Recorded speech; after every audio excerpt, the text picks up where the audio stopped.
Olá, 701, tudo bem com vocês? Bom, eu espero que sim, não é? Então hoje nós vamos dar continuidade aos nossos estudos de língua portuguesa, tá ok? Hoje a gente vai falar um pouquinho sobre as noções básicas de sintaxe, tá? Nós já havíamos falado em nossas aulas anteriores sobre a morfologia. O que é morfologia, né? Todas as vezes eu sempre repito as mesmas coisas para vocês. E é importante essa repetição para que vocês fixem o conteúdo na mente. A morfologia é aquele campo da gramática, aquela parte da gramática que estuda as palavras. Como essas palavras são classificadas morfologicamente. Por exemplo, a palavra casa, não é? É uma palavra que é um substantivo, não é? Concreto. Por exemplo, a palavra amor é um substantivo abstrato. A palavra bonito é um adjetivo. A palavra ele, ela, são pronomes do caso reto. Então, quem vai sendo responsável por dar esses nomes e essas classificações para essas palavras é o campo da gramática que se chama morfologia, tá? Hoje nós vamos falar um pouquinho sobre um outro campo, né, uma outra área, que é a sintaxe. A sintaxe, ela estuda as relações entre as palavras e as orações dentro de uma frase, tá? Então vocês vão perceber que agora os estudos estão entrando num aprofundamento maior, numa noção maior da gramática, tá ok? Então eu coloquei para vocês aqui algumas frases para a gente analisar juntos. O brasileiro comum recebe serviços públicos ruins. Aí a gente percebe aqui, ó, que eu sublinhei duas palavras, né? Brasileiro e públicos, tá? Então a gente percebe aqui, se eu for analisar morfologicamente essas duas palavras, essa palavra aqui, brasileiro, é um substantivo, não é? E a palavra públicos também é um outro substantivo. Mas eu tenho algumas palavras que estão próximas a esses substantivos, né, que vão trazer uma característica, que vão modificar o sentido dessas palavras, que são os adjetivos aqui, ó, comum e ruins. Então, a gente classifica essas duas palavras ali também como dois adjetivos, né, comum e ruins. Só que nessa frase de baixo aqui, ó, o público brasileiro reclama de serviço, a gente percebe que agora a palavra público já não é mais uma palavra como aquela de cima, né? A gente percebe que aqui agora eu tenho um substantivo, não é? E brasileiro passa a ser um adjetivo. Porque está caracterizando aqui público, ok? Então a gente percebe que as palavras elas vão modificando dentro do contexto, dentro das frases, dentro das orações. Então a gente percebe que dependendo da localização em que essa palavra vai ocupando dentro das frases, elas vão recebendo classificações diferentes, tá? Aqui, por exemplo, ele recebeu a encomenda. A gente percebeu aqui que eu sublinhei o pronome ele, né? O pronome ele vai se ligar, né? O verbo vai se ligar ao pronome aqui, ó.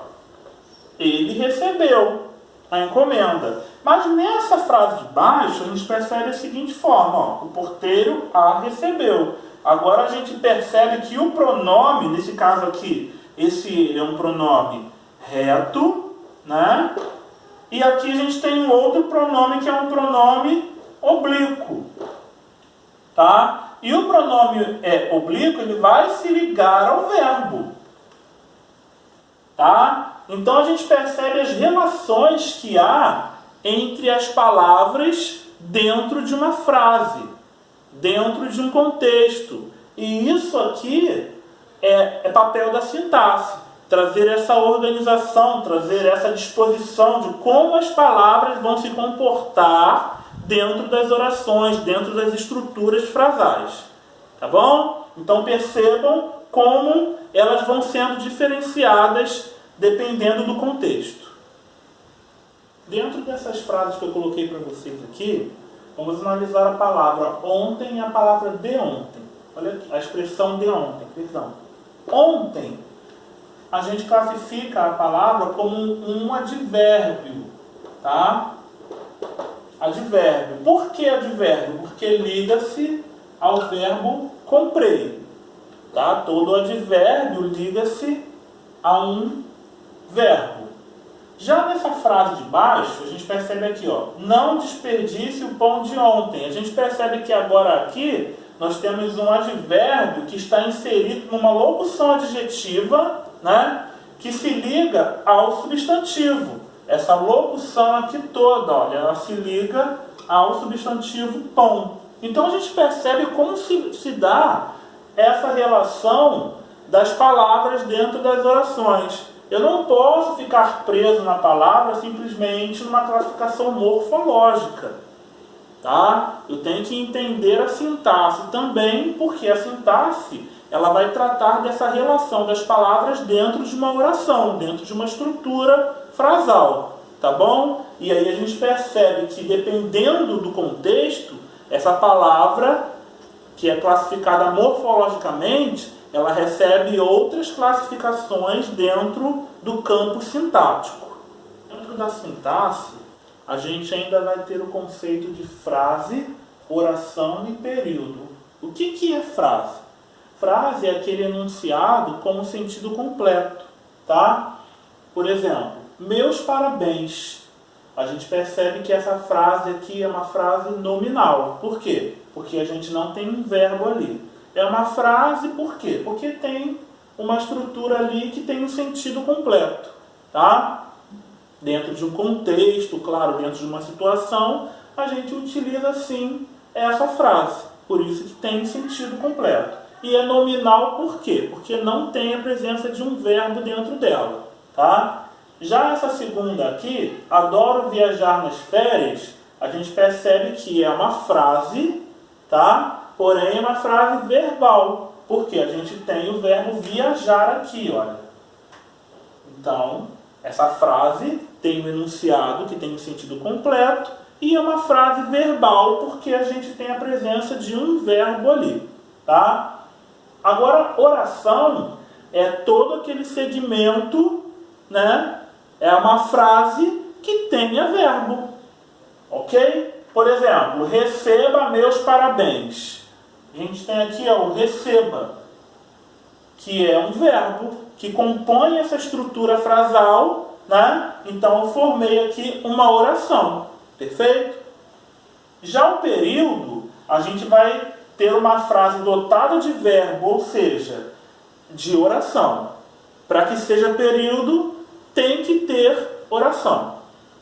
Logicamente, para que tenha oração, tem que haver verbo. Tá ok? Por exemplo, deixo a você meus parabéns. Ó, nós temos aqui o verbo deixo. Não é? Só tenho esse verbo aqui dentro dessa oração. Então essa oração aqui eu considero como uma única oração e como um único período. Tá? Se eu tenho um verbo só, eu tenho uma oração e também é composto por um período aqui. Ok? Olha agora esse outro exemplo. Como viajarei, deixo a você meus parabéns, apesar de hoje não ser seu aniversário. Então a gente percebe que ficou agora, né, bem alongado. Aí o que eu tenho que fazer agora? Eu tenho que procurar quem é verbo. Olha aqui, ó, deixo, tá? E ser.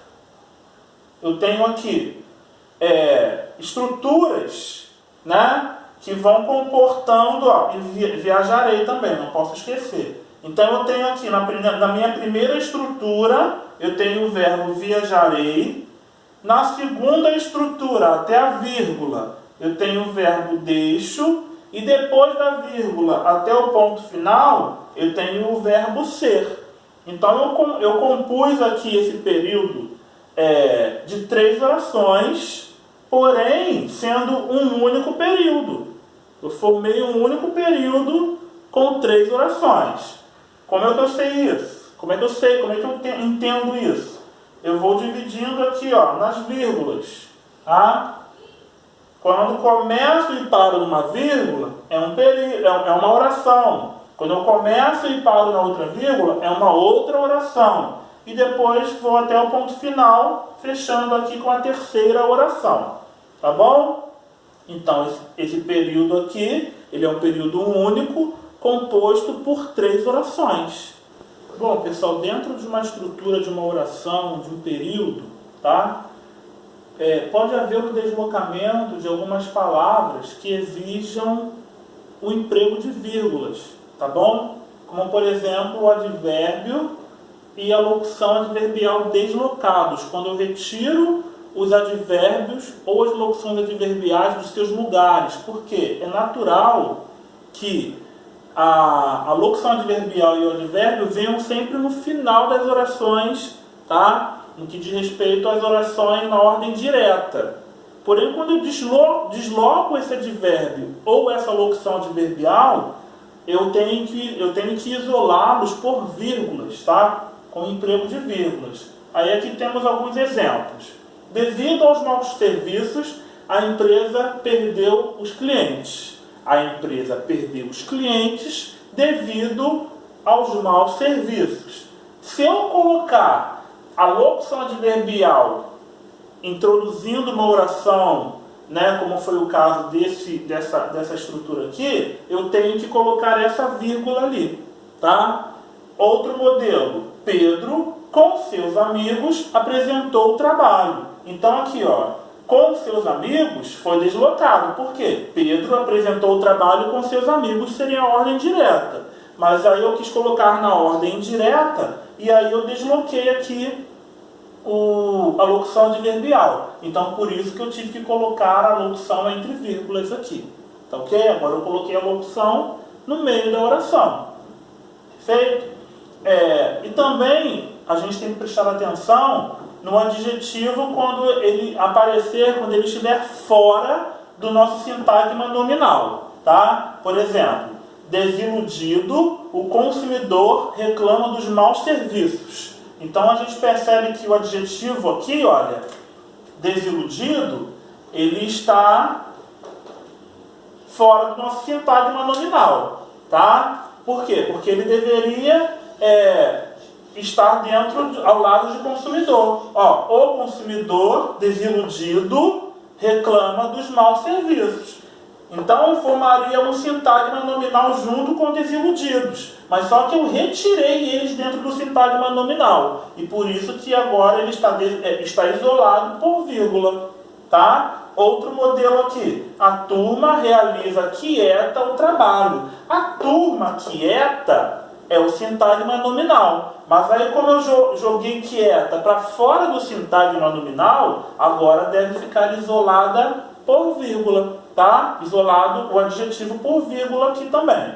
Tá? A gente tem que ter atenção em algumas orações, na hora de contar a estrutura daquela oração, quantos verbos possui aquela oração. Né? Então existem alguns verbos que ficam implícitos. Significa o quê? Que eles ficam escondidos, eles ficam subentendidos na oração. Como, por exemplo, essa aqui. Ó. João tomou um sorvete, vírgula, Pedro 2. Então, eu sei que essa vírgula aqui, olha, ela substituiu o verbo tomou. Ela substituiu tomou. Deveria ficar como? João tomou um sorvete, Pedro tomou 2 sorvetes. Né? Então, eu quis omitir o verbo ali, né? Eu omiti o verbo e aí ele ficou de uma forma implícita. Mas se eu for contar quantos verbos possui essa oração, eu vou contar como 2. Esse aqui que está explícito e esse aqui que está implícito. Tá bom, pessoal? Então esse é o nosso estudo de sintaxe, tá? Essa é a nossa aula de hoje. Eu espero que vocês tenham gostado, tá? E fica aqui a dica para que vocês estudem, para que vocês pesquisem, para que vocês realizem as atividades. Tudo bem? Tchau, tchau, fiquem com Deus e tenham bons estudos.